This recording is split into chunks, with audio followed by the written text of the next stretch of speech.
Listo, buenas tardes a todos. Vamos a comenzar con la clase del día de hoy. ¿Se me escucha bien, por favor? Confírmenme. Arrancamos. El tema de hoy es en realidad relativamente rápido. Vamos a hacer la primera parte del sistema respiratorio. Mañana vamos a complementar. Por favor, chicos, confírmenme de que se me escucha bien por el chat, que se ve la pantalla. Ahorita estoy en pantalla completa, por favor. Bien, gracias. Listo, entonces comenzamos.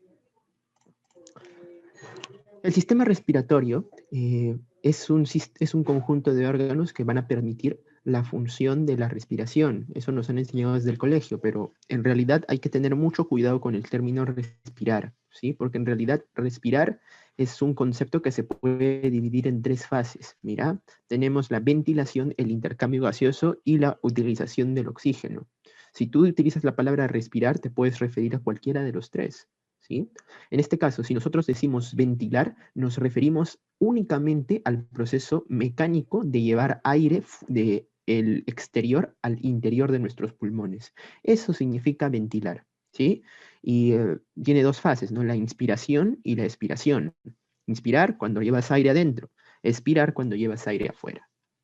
El intercambio gaseoso hace referencia al proceso que se va a dar en las estructuras más pequeñas que existen en el pulmón llamados alvéolos pulmonares, por el cual ciertos gases van a atravesar la barrera, la barrera que tenemos a ese nivel, la barrera de, en este caso, de las células del epitelio pulmonar, y van a lograr ingresar a la sangre, ¿sí? La famosa membrana alveolo-capilar, ¿sí? La famosa membrana alveolo-capilar. Entonces, date cuenta de que incluso ahí eso lo podemos dividir en dos partes, ¿no? También, mira, el paso de la membrana alveolo-capilar es uno, y el segundo paso es que todos estos gases que están atravesando tienen que viajar por la sangre, ¿no? Y llegar a los tejidos. No es sorpresa, no creo que te sorprendas por decirte que el gas que va a atravesar esta barrera alveolo capilar va a ser el oxígeno, ¿no? Muy bien, entonces tú sabes muy bien de que el oxígeno le sirve a las células para algo, ¿no? Ellas se alimentan del oxígeno, entre comillas, porque no es que se alimenten del oxígeno, sino que lo utilizan como aceptor de electrones en la fosforilación oxidativa, ¿no? Si has llevado bioquímica, entonces te acordarás de eso, que el oxígeno sirve para eso. Entonces, mira, este oxígeno entonces permite que las células puedan tener una forma eficiente de elaborar material que va a servir para futuros procesos funcionales, ¿no? De poder construir energía, en pocas palabras, ¿no? En este caso en forma de ATP. Muy bien, ese floro es de bioquímica, pero aquí ahora vamos a aprender en pocas palabras todo lo que tiene que pasar para que ese oxígeno llegue a las células. Entonces, lo primero es la ventilación, lo segundo es el intercambio gaseoso. La primera fase va a ser entre el aire y la sangre, atravesando la membrana alveolo-capilar. Eso también se le conoce como hematosis. Y por último, la segunda fase es que el intercambio gaseoso se produzca entre la sangre y las células del todo el cuerpo. A eso se le conoce como transporte de gases, que es todo un proceso, ¿no? Todo un proceso complejo también en el que intervienen aquí nuestras famosas células, ¿cómo se llaman? Los eritrocitos, ¿no? Porque ellos son muy buenos transportando el oxígeno. Y recuerda que no solo el oxígeno tiene que ser llevado por los eritrocitos a todas las células del cuerpo, ¿no? Sino también tiene que salir algo. En este caso, eso que va a salir va a ser el dióxido de carbono. Todas las células van a depositar su dióxido de carbono en la sangre y este va a ser llevado igualmente al pulmón, ¿sí? Otro tipo de transporte de gases. Una vez que llega al pulmón, este dióxido de carbono también va a atravesar la membrana alveolo-capilar, ¿sí? También va a ser parte de la hematosis, porque hematosis hace referencia a intercambio de gases a este nivel, y tanto el oxígeno como el dióxido de carbono son gases. Y finalmente el dióxido de carbono va a salir por la ventilación en la fase de la expiración, ¿no? Muy bien, chicos. Entonces, más o menos ya nos vamos entendiendo. Y por último, hacemos referencia a la respiración cuando la célula ya utiliza el oxígeno, ¿no? Cuando la célula ya utiliza el oxígeno, que es un proceso igualmente complejo, ¿sí? Que lo estudian en el curso de bioquímica, no lo estudian en fisiología. Y ¿qué tiene que ver? Es el uso de este oxígeno para poder fabricar energía, ¿no? Para poder fabricar energía. Exactamente ATP, ¿no? ATP. Y por eso es de que también lo estudias como respiración celular, ¿no? Muy bien, porque respiración es todo esto en realidad, ¿sí? Todo esto es respiración. Esto lo estudiamos en fisiología y esto lo estudiamos en bioquímica, pero la respiración es todo esto. Debería estudiarse todo de una, ¿no? Pero lo dividimos. Todo esto también se conoce como respiración externa, desde que ingresa el aire hasta que atraviesa la barrera alveolo-capilar. Y todo esto se llama respiración interna. Una vez que ha atravesado la barrera alveolo-capilar, cómo es transportado hasta las células y cómo la célula utiliza ese oxígeno. ¿Sí? Anótalo, anótalo, anótalo. También es un dato muy interesante. Muy bien, chicos. Entonces vamos a estudiar hoy día esta parte de acá. Vamos a estudiar la ventilación. ¿Sí? Esto es nuestro tema del día de hoy. Y para eso, primero, tenemos que, como ya sabes, este proceso es cómo llevamos aire desde afuera hasta los pulmones. Pero antes de hacer eso, tenemos que estudiar al mismo aire. ¿Ya? Vamos a estudiar al aire. Y si hablamos de aire, tenemos que hablar de un acontecimiento muy interesante que sucedió en el año 1643, el cual es el experimento de Torricelli. Este señor un día tenía mercurio, antes no había muchas restricciones para adquirir mercurio, y tenía una bandeja llena de mercurio. Y se le ocurrió agarrar un tubito en el que también puso mercurio, ¿ya? En el que también puso mercurio. Y este tubo, que también tiene mercurio, lo volteó en la bandeja. Y pasó esto, ¿ya? Ahí parecía que te puso un tubo vacío, pero la animación está mal, el tubo estaba lleno, sí, el tubo estaba lleno. ¿Y qué pasó? Mira, el tubo que estaba lleno, lo normal, lo que todos deberíamos intuir que suceda es que todo el mercurio que estaba dentro de este tubo se debió meter a la bandeja, ¿no es así? Pero no pasó eso. Mira, una pequeña parte del mercurio se quedó dentro del tubo, ¿sí? Entonces Torricelli agarró se puso a pensar y dijo, ¿por qué por qué esta cantidad de mercurio no baja hacia la bandeja? Debe ser porque debe haber alguna fuerza que la esté empujando y esa fuerza impide de que todo este mercurio que se ha quedado dentro del tubo ingrese a la bandeja. A esto lo llamó como presión atmosférica. Entonces, chicos, Torricelli fue el descubridor de la presión atmosférica e incluso le dio un valor. Agarró su regla y midió cuánto de mercurio se había quedado en el tubo, salió 760 milímetros y a eso lo llamó presión atmosférica, conocido como 700 milímetros de mercurio. ¿Sí? ¿Qué es la presión atmosférica? Es la fuerza ejercida por el aire, por la atmósfera, sobre la superficie terrestre. Todos nosotros estamos siempre soportando la presión atmosférica, que eso se entienda. Y también la presión atmosférica varía dependiendo del nivel, a nivel de la altura a la que te encuentres respecto al nivel del mar, ¿no? Mientras subimos más a las montañas, entonces estamos adquiriendo mayor altitud. Y eso va a ocasionar de que la presión disminuya, ¿no? Y se entiende por qué, ¿no? Mira, agarramos acá tenemos una montaña, acá está la playa, ¿sí? Muy bien, entonces aquí va a estar la persona A y aquí va a estar la persona B. Muy bien, y estoy seguro que tus conocimientos en geografía te sabes de que la atmósfera tiene capas, ¿no? Pero finalmente tiene un final, ¿no? La atmósfera tiene un final. La atmósfera acaba. Entonces, específicamente nosotros vivimos en la troposfera, ¿no? Muy bien, esto está lleno de un montón de gases. Y mira, tú cuando estás a nivel del mar, tú estás cargando un montón de gases. Mira todos estos gases que estás cargando. Pero si te subes al pico de una montaña, tú vas a cargar más gases o menos gases. Menos gases, ¿no? Menos gases. Y si acá hay menos concentración de gases, eso significa de que a este nivel va a haber menor presión y a este nivel va a haber mayor presión, ¿sí? Presión atmosférica, ¿sí? Pero recuerda también que la atmósfera es homogénea, ¿sí? Es homogénea. Es homogénea. Y como es homogénea, entonces, o sea, eso quiere decir de que aquí van a haber un montón de gases concentrados, ¿sí? Y esa misma concentración de gases es igual aquí. Por ejemplo, vamos a ver más adelante que el oxígeno representa el 21% de todos los gases en la atmósfera. Igual, si te subes a la montaña, como la atmósfera es homogénea, es una mezcla homogénea de gases, también va a haber 21% de oxígeno a ese nivel.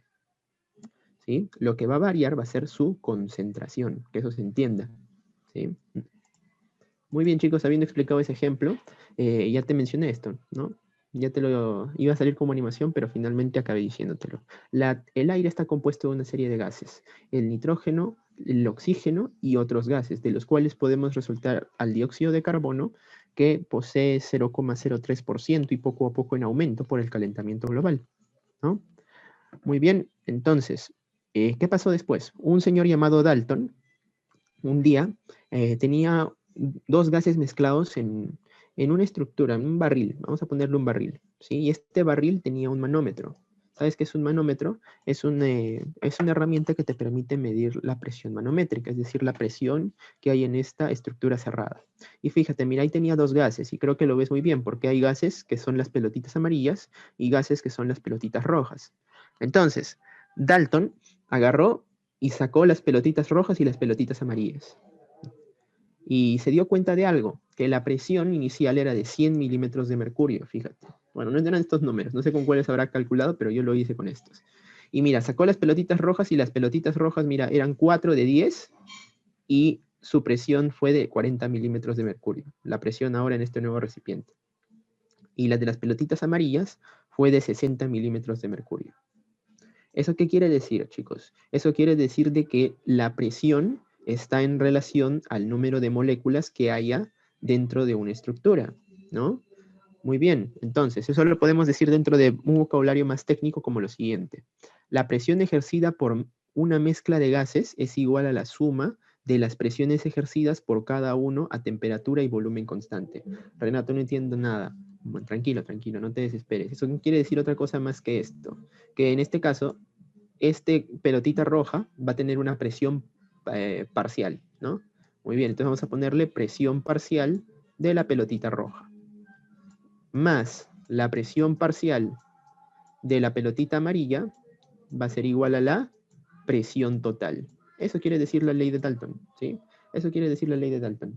Y la presión total es la de los dos gases mezclados, ¿bien? Por eso dice, la presión ejercida por una mezcla de gases, aquí está la mezcla de gases, es igual a la suma de las presiones parciales de cada uno de ellos, ahí está, de cada uno, pero ojo, no tiene que variar la temperatura ni el volumen. Esa es la condición para que se cumpla la ley de Dalton, ¿sí? Y en la atmósfera se cumplen, entre comillas, esas condiciones. De tal manera que nosotros podemos aplicar la ley de Dalton a esto. Y fíjate lo que pasa. Podemos decir de que la presión atmosférica total, que ya la había calculado nuestro amigo Torricelli hace mucho tiempo, es de 760 milímetros de mercurio, ¿no es así? Muy bien. Y si entonces nosotros sabemos de que en esta atmósfera hay un 78% de nitrógeno, entonces eso quiere decir de que le podemos sacar el 78% a esto y podríamos conocer cuánto es la presión parcial del nitrógeno, ¿no? Porque eso dice la ley de Dalton. Perfecto, entonces te digo cuánto es, 592. Simplemente es el 78% de 760. Y el del oxígeno es el que más nos importa, ¿no? Porque el oxígeno, por último, es el gas que nosotros estamos consumiendo a diario, sin parar, ¿no? Y precisamente le sacas el 21% al 760, que es la presión atmosférica total, ¿bien? Y Dalton te ratifica que es 160 milímetros de mercurio, ¿sí? Entonces, recuerda este datito que es muy importante. La presión del oxígeno en la atmósfera es de 160 milímetros de mercurio, ¿sí? Y la presión de otros gases finalmente igual 8 milímetros de mercurio. Aquí vas a notar dos datos más que quiero que conozcas. Sabes que a esto ya se le llama presión atmosférica, ¿no? También lo puedes considerar dentro de otras unidades. Los milímetros de mercurio son una forma muy básica de poder medir la presión atmosférica. Mira, ahí ¿ves? Muy básico, simplemente es con una regla y necesitas una bandeja de mercurio para comprobarlo. Bueno, convencionalmente a este 760 milímetros de mercurio también le llaman así, una atmósfera, ¿sí? Una atmósfera. Ya, Renato, muy bien. Entonces, Renato, ya te entendí. Es lo mismo 760 y atmósfera. Muy bien. Entonces, la presión, Renato, solo se puede medir en estas dos unidades, como atmósfera o como 700 milímetros de mercurio. No, en realidad hay varias formas. Una forma también, que es bien parecida a esta, son los centímetros de agua, por ejemplo. Y es lo mismo, o sea, una bandeja con agua y cuánto de agua no llega, ¿no? No llega a caer. No recuerdo muy bien cuánto es el valor, pero es otra unidad. Y también hay otra unidad, los pascales, ¿no? Que es la utilizada por la física. En fin, es lo mismo, ¿sí? Si quieres, busca cómo se convierte en unidades de presión en Google y ahí te van a aparecer y ahí dices todos los cálculos, ¿sí? Muy bien, ese era el primer datito que te quería dar. El segundo es este. Recuerda esto. Este 21% lo vas a graficar así, como fracción inspirada de oxígeno, ¿sí? ¿Sabes por qué? Porque tú vas a tener en la atmósfera un montón de gases, ¿no? Vas a tener un montón de gases. Y de todos esos gases, como es una mezcla homogénea, todos esos gases van a llegar a tu pulmón, ¿ya? Y de esos gases, tú solo vas a utilizar el 21%, porque ese 21% es el oxígeno que tú necesitas, ¿sí? Es el oxígeno, el gas que tú vas a necesitar para alimentar a tus células, ¿sí? Colócalo así, fracción inspirada de oxígeno, ¿sí? Fracción inspirada de oxígeno. Ahora, en este momento, tú que me estés escuchando, eh, Adriana, Leonardo, Kevin, Diego, todos, en este momento ustedes están inspirando una fracción de oxígeno de 21%.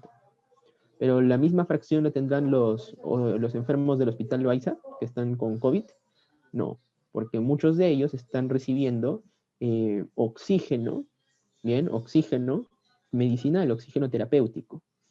Bien, ¿y eso qué quiere decir? Que están recibiendo igualmente una concentración de gases, pero en esta nueva concentración de gases el oxígeno ya no está concentrado al 21%, sino a un porcentaje mayor. Puede ser al 25%, al 30%, al 40%, y ahí en el peor de los casos ya si está muy, muy crítico, al 100%. ¿Me entiendes? Esa es la idea, esa es la idea.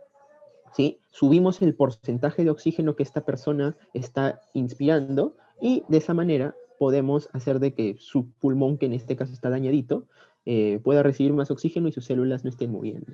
¿Me entiendes? Muy bien, este valor no lo olvides.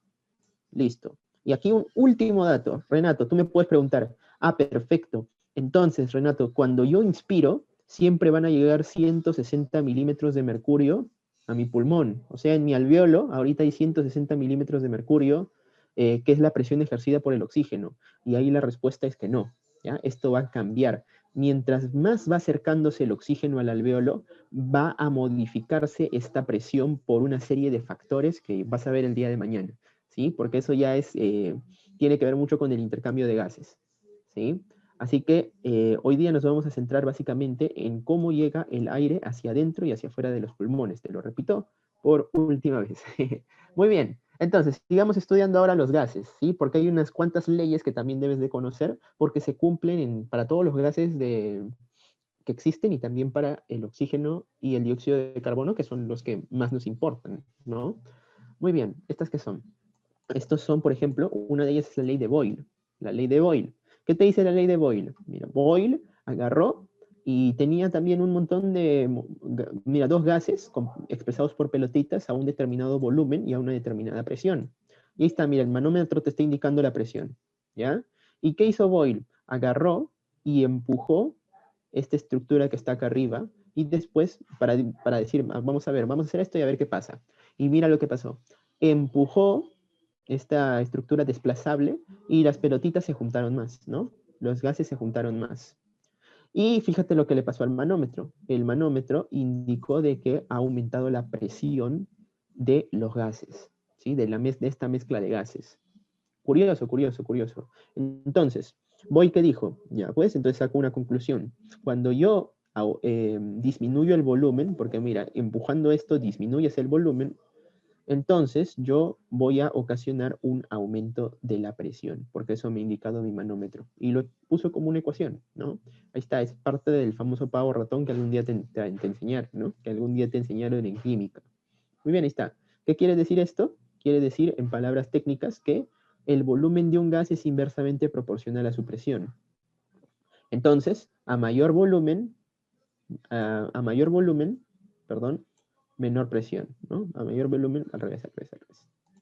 Al revés, ahí está, ahora sí. A mayor volumen, menor presión, ¿sí? Siempre acuérdate de eso.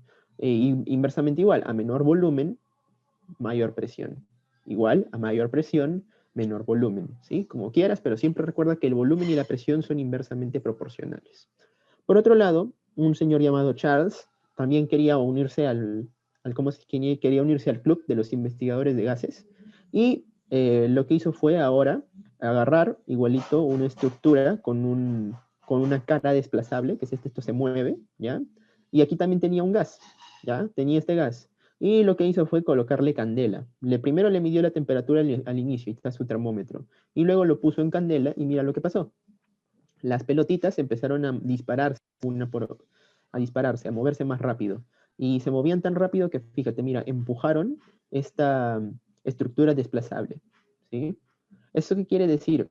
Que estas pelotitas se expandieron, aumentaron su volumen, ¿ves? Aumentaron su volumen. Entonces Charles dijo, ah, mira, entonces cuando yo aumento la temperatura, también aumento el volumen. Y eso lo enunció así, lo enunció así. Igualmente, ¿eso qué quiere decir? De que el volumen ocupado por un gas es directamente proporcional a la temperatura, ¿sí? Entonces, a mayor volumen, mayor temperatura. Y esto lo puedes comprobar, mira, con esto, con un globito, mira. Pon un globo en candela y ¿qué va a pasar? El globo se va a inflar otra vez, ¿sí? Si no me crees, de verdad, eso pasa. Y finalmente se va a romper, ¿no? Porque el volumen, este gas se va a expandir tanto que va a exceder al material con el que está hecho el globo, ¿no? Su resistencia. Y ¡pum! Se va a romper el globo. En Aprendo en Casa también les enseñaron esto a los estudiantes de primaria. Bueno, yo lo veo porque, bueno, mi mamá es profesora, ¿no? Les dijeron aplasta una pelotita de tenis, aplasta una pelotita de tenis, los que juegan en tenis de mesa, seguro saben de que esas pelotitas se pueden deformar fácilmente, y ponlo en candela, en un vaso con agua, y ponlo en candela.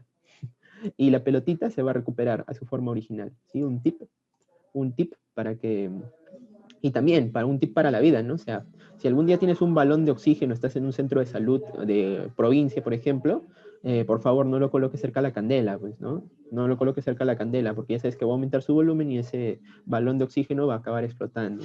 Si te pasa eso, tú dices, ah, ley de Charles, ¿ya? Ley de Charles. Bien, chicos. Ley de Henry.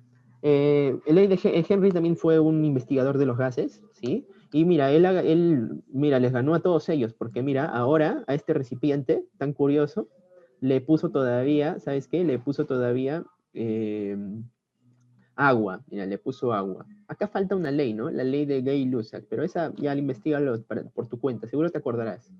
¿Sí? Tiene que ver con presión y temperatura, que básicamente también son directamente proporcionales, ¿no? Y ahí te sale el Power Ratón, por si quieres. Pero las más útiles, o sea, las que tienen aplicaciones, al menos en este capítulo, son estas dos. Por eso no te he puesto la otra.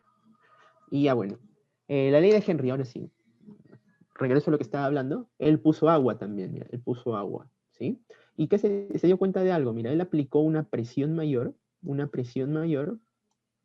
y se dio cuenta de que más moléculas ingresaban al líquido, ¿sí? Entonces, ¿eso qué quiere decir? De que a mayor presión va a haber mayor solubilidad del gas en un líquido, ¿sí? Esto entonces lo enunció en una ecuación. Mira, la concentración de un gas es directamente proporcional a la presión a la que ese gas está sometido, multiplicado por algo que es muy importante, por una constante que se llama coeficiente de solubilidad del gas. ¿Por qué? Porque no va a ser, o sea, acá se van a meter moléculas al agua, es cierto, pero no va a ser la misma cantidad de moléculas si es que este gas es dióxido de carbono, si es que este gas es oxígeno, si es que este gas es monóxido de carbono. ¿Me dejo entender? Muy bien. Entonces, la concentración de un gas es en una solución, ¿sí? O sea, en un líquido, eso es una solución, un líquido, depende de dos cosas, de la presión y de su solubilidad. A mayor solubilidad del gas, más gas va a haber en líquido. Y a mayor presión, también va a haber más gas en el líquido, ¿sí? Entonces, este coeficiente de solubilidad, ¿sí? También depende de cada gas. Ahí está, mira, por ejemplo, te digo de que te aprendas el del oxígeno y el del dióxido de carbono. Y las unidades son estas. 0.024 mililitros de oxígeno por mililitro de sangre por 760 milímetros de mercurio. Una unidad muy rara, ¿no? Muy llena de cosas. Pero solo apréndete este valor. No te lo aprendas de memoria, pues, pero bueno, te digo que te va a servir. Te lo van a mencionar en algún momento y acuérdate de la ley de Henry, ¿ya? Acuérdate de la ley de Henry. Y también el del dióxido de carbono te van a mencionar igual. Acuérdate de la ley de Henry. Por último, la ley de Fick, ¿sí? Es una ley que nos ayuda mucho para la difusión de los gases a través de membranas. Ya me estarás diciendo, ah, ya Renato, esto tiene que ver mucho seguro con la difusión por la membrana alveolo capilar. Correcto, has dado en el clavo si has pensado eso. Y fíjate, mira, Fick fue ya uno de los que estaba más loco por los gases y hizo un montón de experimentos y se dio cuenta de que habían factores que promovían de que un gas atraviese una membrana y habían factores que impedían de que un gas atraviese una membrana. Entonces, los mezcló todos esos factores en una ecuación, que es esta de acá. ¿Ya? Es esta de acá. esta ecuación. ¿Y esta ecuación qué tiene? ¿Qué valores tiene? Sí te los puse, creo, para que no copies nada. Mira, ahí está. Esto no es volumen, ¿ah? No es volumen. Esto es velocidad. Eso dice volumen de gas que difunde por unidad de tiempo. ¿Eso qué es? Velocidad. Velocidad con la que fluye un gas. Renato, pero a mí me dijeron que velocidad es distancia entre tiempo. Ya, es cierto, tienes razón. Si ya estás pensando así, entonces estás, ¿cómo se llama? Con buen level. Estás con buen level. Cuando un volumen fluye en un determinado... cuando se recorre una distancia en un determinado tiempo, eso es velocidad, estás bien. Y si un volumen atraviesa una superficie por unidad de tiempo, a eso se le llama flujo, ¿sí? Entonces, a esto de acá, si quieres, colócale flujo de un gas, ¿sí? Flujo de un gas. Flujo de un gas. Escribe flujo, ¿ya? Flujo de un gas. La idea es que este gas está fluyendo a través de una membrana y eso va a ser favorecido, por ejemplo, por el coeficiente de difusión de un gas, que es distinto a este, ¿ah? Este es coeficiente de solubilidad, este es coeficiente de difusión. Entonces, mientras sea mayor el coeficiente de difusión de un gas, más fácilmente va a atravesar la membrana, ¿se entiende? Y ese coeficiente es distinto para cada gas. Aquí te puse los que tienes que conocer. Tienes que conocer el del monóxido de carbono, que es muy importante porque esto nos permite diagnosticar algunas enfermedades, ¿sí? El del dióxido de carbono y el del oxígeno, ahí está, ¿ya? Por otro lado, no te pierdas, no te pierdas, no te pierdas, ya creo que se ha entendido que van a haber gases que van a atravesar membranas con más facilidad, tendrán un coeficiente mayor, y van a haber gases que atraviesen una membrana con menor facilidad, tendrán un coeficiente menor. También depende esto de cuán grande sea la membrana que va a atravesar este gas. O sea, si tenemos una membrana gigante, no va a ser lo mismo que tengan que atravesar una membrana chiquita. Mientras más grande sea la membrana que tenga que atravesar este gas, hay más probabilidad de que este gas pueda pasar, ¿no? Porque si esta membrana es chiquita, imagínate, solo esto nomás, entonces, ¿qué va a pasar? Los gases acá, pum, se van a tener que juntar para poder atravesar esta membrana, ¿no? Es como si fueran un montón de carros y solo hay una pista nomás, pum. Más difícil, ¿no? Entonces, mientras mayor sea el área de superficie de intercambio, es decir, la membrana que tiene que atravesar, va a ser mayor el flujo del gas, ¿no? Va a ser mayor el flujo, van a atravesarlo más moléculas del gas por unidad de tiempo, ¿sí? Más moléculas del gas por unidad de tiempo. Muy bien, otro importante, el grosor de la membrana. Eso es fundamental que lo recuerdes. Mientras mayor sea el grosor, este es el grosor, ¿no? Este es el grosor. El grosor de la membrana que tiene que atravesar este gas, colócale si quieres D minúscula, ahí está, grosor. ¿Qué va a pasar? El gas, el flujo va a ser menor, ¿no? Porque te das cuenta, son inversamente proporcionales. Si se entiende, ¿no? Mientras más grueso sea esta membrana, ya pues el gas la va a tener más difícil. Entonces, cuando te dije de que el monóxido de carbono nos permite diagnosticar algunas enfermedades, son precisamente aquellas enfermedades en las que la membrana alveolo capilar se engruesa por algunos factores que ya vas a conocer en un futuro, ¿sí? A veces la membrana se engruesa y ¿cómo lo podríamos averiguar? Felizmente conocemos el delco de los gases, ¿no? Y eso nos va a poder ayudar, ¿ya? Eso nos va a poder ayudar. Ya algún día te comentaremos un poco más de eso. Pero bueno, el último factor es este, es el gradiente de presiones entre ambos compartimientos. ¿Sí? El gradiente de presiones entre ambos compartimientos. ¿Esto qué quiere decir? Y ese también es muy importante, ¿ya? ¿Esto qué quiere decir? Este es muy importante. Que mira, entre este lado A y este lado B van a haber presiones distintas, ¿sí? Van a haber presiones distintas. Entonces, eso va a generar de que haya una diferencia de presiones. Aquí, por ejemplo, puede haber 20. Bueno, pongámoslo y aquí puede haber 10. Es un ejemplo nomás, ¿ya? Es un ejemplo, no te confundas. Entonces, nosotros hacemos una resta. Presión A menos presión B. 20 menos 10. La diferencia de presiones es de 10. ¿Entiendes? Igual, y si fuera acá 40 y aquí fuera 10, entonces la presión A menos la presión B, 40 menos 10, 30. Entonces es mayor la diferencia de presiones, ¿entiendes? En el primer ejemplo fue 10, en este segundo ejemplo fue 30. Entonces, cuando haya mayor diferencia de presiones, este gas la va a tener mayor fácil para ingresar, ¿me entiendes? Mientras mayor sea la diferencia de presiones, o gradiente de presiones, lo mismo, entonces este gas va a fluir con mayor facilidad, ¿sí? Y eso es muy importante, porque recuerda siempre, los gases fluyen de un lugar de mayor presión a un lugar de menor presión, dentro de tu cuerpo, en la atmósfera y en cualquier lugar en donde encuentres un gas. Eso incluso es el por qué se producen los tornados, por qué se producen las corrientes de aire, todo es que los gases siempre fluyen de un lugar de mayor presión a un lugar de menor presión. ¿Sí? Y van a ver ahí otros factores, pero quiero que te grabes eso, ¿sí?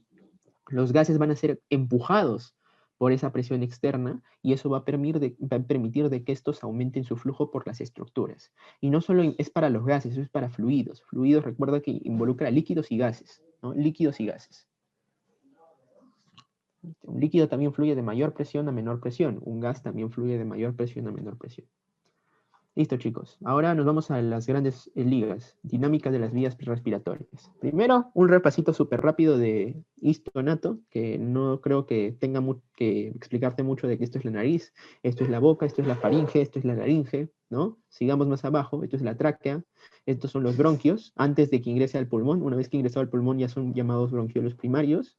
Estos se ramifican en los secundarios, estos en un montón de ramificaciones, más de 20, aproximadamente 23, 24, y el último bronquiolo, ese último va a ser llamado bronquiolo terminal.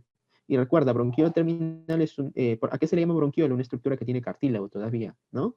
Si bajamos más abajo, no hay cartílago, y en lugar de cartílago empezamos a observar que de las paredes empiezan a salir unas pequeñas estructuras llamadas alvéolos. A eso se le llama bronquiolo respiratorio. Criterio para que sea bronquiolo respiratorio, que hayan alvéolos, ¿sí? Que hayan alvéolos. En realidad también el bronquiolo terminal ya no tiene mucho cartílago, pero ya esas diferencias no voy a ahondar en eso porque eso es histo, ¿no? Eso es histo. Ya algún día estudiarás eso más a fondo. Y por último es el conducto alveolar, ¿no? Perdón, por último nos falta uno. El conducto alveolar, en el que también su pared está llena de alvéolos, ¿sí? Alvéolos. Finalmente ya llegamos al final, al que ya deja de ser un conducto, ya deja de ser un conducto, y encontramos un último saco, ya más allá de él ya no hay nada, y se llama ese saco alveolar. El saco alveolar igualmente es un alveolo, ¿no? Es un alveolo, puede ser un conjunto de alveolos también.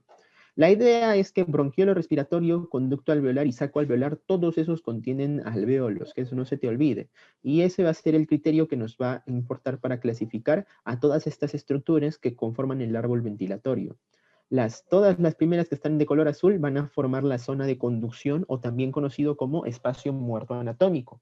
¿Por qué? Porque supuestamente el árbol ventilatorio es la estructura que nos va a facilitar el transporte de los gases del exterior al interior, ¿no? Pero en toda esa zona, todo eso va a estar lleno de gases, todo esto va a estar lleno de gases, pero, y esos gases van a estar ocupando un volumen. Pero esos gases, la idea es que esos gases, el oxígeno específicamente de esos gases, ingrese a la sangre, ¿no? Entonces, ¿la nariz nos va a ayudar para eso? Para nada, ¿no? Ahí nos van a ayudar estas tres estructuras de aquí que son las estrellas. ¿Por qué? Porque ellas tienen alvéolos, y los alvéolos, como vamos a ver ahora, son las estructuras que nos van a permitir el intercambio gaseoso. Entonces, todas esas estructuras que no sirven, entre comillas, se conocen como zona de conducción o espacio muerto anatómico. Espacio muerto porque aquí no hay alvéolos, eso se entiende, y por lo tanto aquí no hay hematosis, no hay intercambio gaseoso. ¿Sí? Anatómico porque básicamente es por la distribución anatómica, porque aquí toda esta zona no tuvo la suerte de tener alvéolos. ¿Sí? Pero eso no quiere decir que no, y bueno, y estas de acá se llaman zona respiratoria. Pero eso no quiere decir de que la zona de conducción no sirva, ¿ah? No quiere decir de que no sirva. Mira, si bien no ocurre la hematosis, por ejemplo, en toda esta zona se calienta el aire y se humidifica todavía, y también se humidifica. Vamos a ver, por ejemplo, de que el calentamiento del aire también es muy importante. Se han descrito varios efectos adversos en el organismo producto de la inhalación del aire frío, ¿sí? Como la sequedad de las mucosas, por ejemplo. Y aparte, como hemos visto, la ley de Charles nos decía de que a mayor temperatura, mayor volumen. Eso quiere decir de que también el aire, mientras se va calentando por la zona de conducción, este se expande más. Y si se expande más, entonces es capaz también de modificar la cantidad de volumen que van a recibir nuestros pulmones. ¿Bien? ¿Y cuál es la principal estructura que calienta el aire? Mira, el aire se calienta desde la nariz, ¿ya? O sea, todo calienta el aire, ¿ah? todo calienta el aire. ¿Por qué? Porque en estas zonas hay mucosas y las mucosas están rojitas porque reciben bastante sangre y la sangre es la que calienta el aire, ¿ya? Pero empieza desde la nariz porque ahí tenemos un plexo arterial, el plexo de Kiel-Selbach, que está lleno de sangre, bastante sangre ahí, tanto que este sueles tener a veces hemorragias de la nariz, producto del sangrado del plexo arterial de Kiel-Selbach.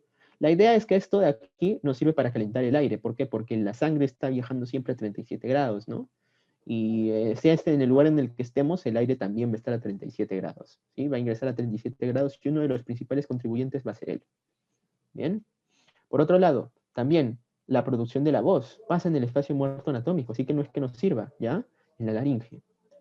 También la producción de moco. En toda esta zona hay un montón de cilios que lo que van a hacer es, si por algún motivo, mira, acá ha venido, se metió una bacteria y se quedó aquí alojada, ahí está, una bacteria, la bacteria de la TBC, por ejemplo. Entonces, todas estas células van a actuar en equipo. Van a decir, todos juntas vamos a hacer de que esta bacteria llegue hasta la nariz y van a empujar a la bacteria con unas estructuras llamadas cilios, ¿sí? Con unas estructuras llamadas cilios. Y la van a llevar hasta la nariz, en donde va a aparecer como moco, ¿no? Va a ser el famoso moco. Son todos los desechos que llegaron a la vía respiratoria, a las vías respiratorias, producto de la contaminación del aire, ¿no? La contaminación del aire. Entonces, la limpieza de la vía es permitida por los cilios, ¿sí? Y aparte también el moco, chicos, no es solo lo que te sale en la nariz. Todo está recubierto de moco, ¿no? Y el moco también es una sustancia que permite que las células se nutran, que se comuniquen, que también evite la proliferación bacteriana, etcétera, ¿sí? Por eso es importante que sepas que la zona de conducción, si bien no sirve para respirar, o sea, para intercambiar gases, y estoy utilizando respirar con la acepción de intercambio de gases, ¿ves? Si bien no sirve para eso, de todas formas, es útil para otras cosas, ¿bien? Y en la zona respiratoria ocurre la hematosis porque hay presencia de alvéolos respiratorios, ahí están. Son la unidad funcional del pulmón y del sistema respiratorio en general, los alvéolos respiratorios. Son sacos aéreos donde ocurre el intercambio de gases, tienen un área aproximadamente de 2 campos de fútbol. ¿Por qué? Porque si los consideramos en total, pues todos en total. Tenemos 300 millones y está su diámetro. Ahí está un alveolo. Lo he cortado y lo he colocado, lo he ampliado, ¿no? Recordamos histología rápido. Hay células como el neumocito 1, que es el que intercambia los gases. Por acá, el oxígeno atraviesa y llega a la sangre. Y luego, también por aquí sale el dióxido de carbono y llega al lumen del alveolo, ¿ya? ¿Qué tiene que atravesar este oxígeno y este dióxido de carbono? Un montón de estructuras, ¿no? Si te das cuenta, aquí nomás se ven dos. La membrana celular del neumocito tipo 1, el citoplasma del neumocito tipo 1, otra vez la membrana del neumocito tipo 1, este espacio que hay entre alveolo y, y vaso sanguíneo, que se llama intersticio pulmonar. Apúntalo si quieres, ¿ah? Apúntalo. Y eso que no te estoy mencionando varias cosas. Mira, hay varias cosas acá que todavía no te he mencionado, ¿ya? Pero por ahora, ve dándote cuenta de lo que pasa. Y también el endotelio. Y finalmente, la sangre y la membrana celular del eritrocito, ¿no? ¿Ves? Todo lo que tiene que atravesar el oxígeno y el dióxido de carbono. ¿No? Neumocito tipo 2, fabrican surfactante. Reabsorben sodio y agua. Pasa que a veces este alveolo se puede llenar de agua, ¿no? Producto del moco que producen las vías del espacio muerto anatómico. Toda la zona de conducción produce moco, puede llegar al alveolo, pero si el alveolo se llena de agua, entonces se la pone más difícil al oxígeno, ¿no? Porque encima de todo lo que te he mencionado, ahora tiene que atravesar también agua. Entonces el neumocito tipo 2, ahí está absorbiendo agua y sodio, ¿no? Y con el sodio también pasa agua, acuérdate, ¿no? Entonces ahí ayuda que no tengan que atravesar tantas estructuras el oxígeno. Y por último también encontramos a la célula de polvo, que es el macrófago alveolar, que si no te funcionaron los cilios, ¿no? Si inhalaste un montón de bacterias y los cilios no te funcionaron, y las bacterias llegaron hasta acá, hasta el fondo, ya pues ahí viene la célula de polvo a ayudarte fagocitando a esos microbios. Chicos, todo esto se llama lobulillo broncopulmonar, ¿ya? Hasta el bronquiolo terminal. Y todo esto se llama acino broncopulmonar, ¿ya? Conocimiento para la vida. Y el acino broncopulmonar es la unidad estructural del pulmón. Diferente a decir funcional, ¿ya? Diferente a decir funcional. Nos vamos acá. Diafragma torácico. Acá está, mira, lo veo en esta foto de acá. El diafragma torácico ahora sí nos metemos de lleno en fisiología, es una estructura muy importante. ¿Por qué? Porque va a ser el principal protagonista de la inspiración. Mira, ahí está tu diafragma, normalmente está acá, cuando no estás inspirando. Está en la línea de verde. Si quieres, agarra. Siempre a mí me gusta trabajar con bastantes colores, por eso yo tengo mis plumones. Si tienes plumón verde, agarra, jalas y pones en reposo, ponle, en reposo, diafragma en reposo. R de reposo y R también de relajación, ¿sí? Ponle relajación mejor, o los dos. Y el morado, el moradito, es el diafragma contraído, ¿sí? El diafragma en contracción. Entonces, ya me voy dando cuenta de algo. Cuando el diafragma se contrae, ¿qué cosa hace? ¿Se eleva o baja? Baja. Y cuando el diafragma no se contrae, es decir, se relaja, el diafragma sube, ¿ya? El diafragma torácico es el principal músculo de la ventilación. Aquí lo vemos debajito de los pulmones, ¿sí? Por debajito de los pulmones. Es el principal músculo de la ventilación, ¿ya?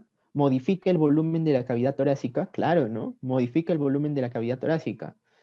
¿Por qué? Porque si baja, entonces el volumen aumenta. Ahí está. Si baja, el volumen aumenta. Y si sube, el volumen de la cavidad torácica disminuye. ¿Bien? ¿Qué pasa?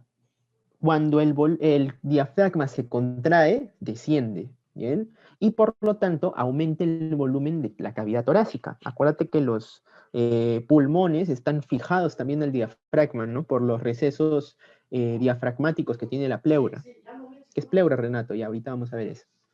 Ya, la idea es de que el diafragma cuando desciende aumente el volumen. ¿Se entiende, no? Está en el dibujito, está súper claro. Y si el diafragma desciende, el volumen aumenta. Y ahora, por ley de Boyle, cuando el volumen aumenta, ¿qué le pasaba a la presión? La presión disminuía, ¿ya?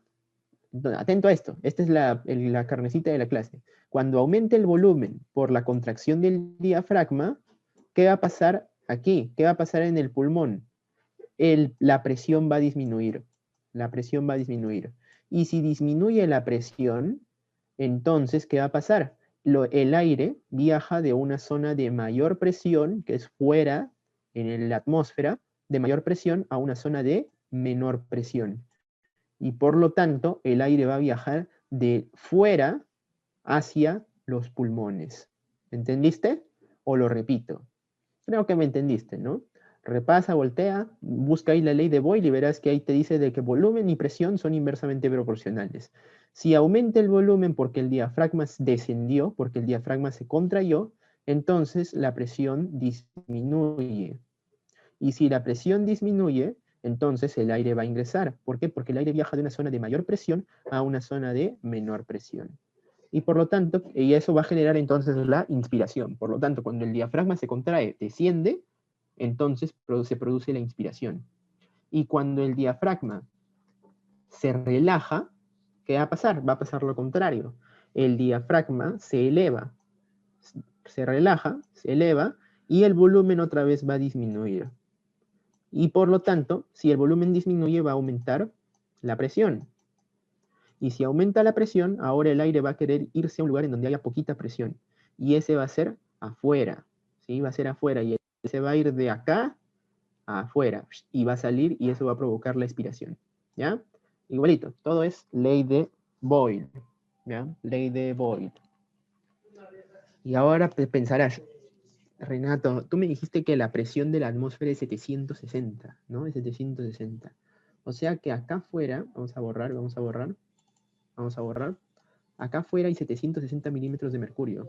Entonces, en mi pulmón, cuando el diafragma desciende, aumenta el volumen y por lo tanto disminuye la presión, ¿no? Entonces, dentro de mi pulmón deberá haber menos que esto. Sí, pues, has dado en el clavo. Aproximadamente la presión, vamos a ver más adelante, pero tiene que ser menos de 760. Llega a ser 753, 755 más o menos. Y eso hace de que el aire ingrese. Cuando cuando el diafragma se eleva, pasa lo contrario. Llega a 762 por ahí, 763, y el aire sale, ¿ya?